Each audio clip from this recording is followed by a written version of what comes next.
இந்தியாவின் முதல் பிரதமர் ஜவஹர்லால் நேருவின் தேர்ந்தெடுக்கப்பட்ட ஆவணங்களின் ஒரு பகுதி இணையதளத்தில் அதிகாரப்பூர்வமாக வெளியிடப்பட்டிருக்கிறது. இந்த ஆவணங்களின் மூலம் நேருவை பற்றி கிடைக்கும் சித்திரம் என்ன? விரிவாக பார்க்கலாம்.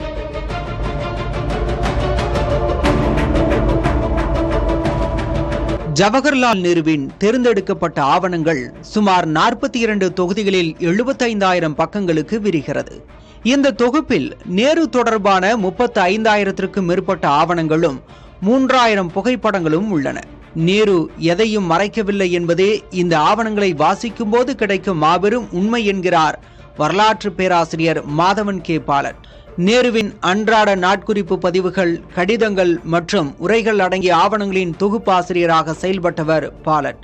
இப்போது இந்த ஆவணங்களின் ஒரு பகுதி இணையத்தில் பதிவேற்றப்பட்டுள்ளது.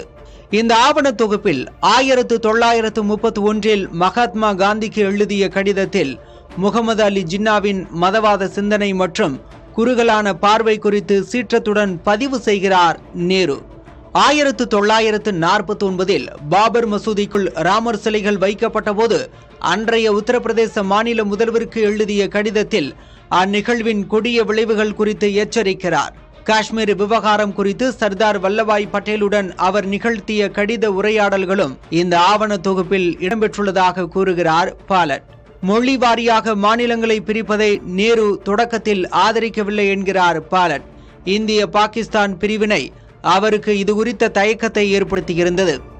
ஆனால் மொழிவாரி மாநில கோரிக்கைக்கு மக்களிடையே இருந்த ஆதரவை புரிந்து கொண்டு ஜனநாயகத்திற்கு மதிப்பளித்து அவர் மொழிவாரி மாநில பகுப்பை ஏற்றுக்கொண்டார்.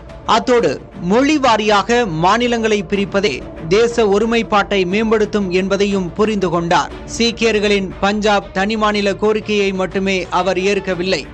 ஏனென்றால் அதை அவர் மதவாதம் சார்ந்ததாக பார்த்தார். இந்திரா காந்தி, வல்லபாய் பட்டேல் ஆகியோரைப் போல நேரு துணிச்சலான முடிவுகளை எடுக்கவில்லை என்று விமர்சிப்பது முற்றிலும் தவறான பார்வை என்கிறார் பாலட்.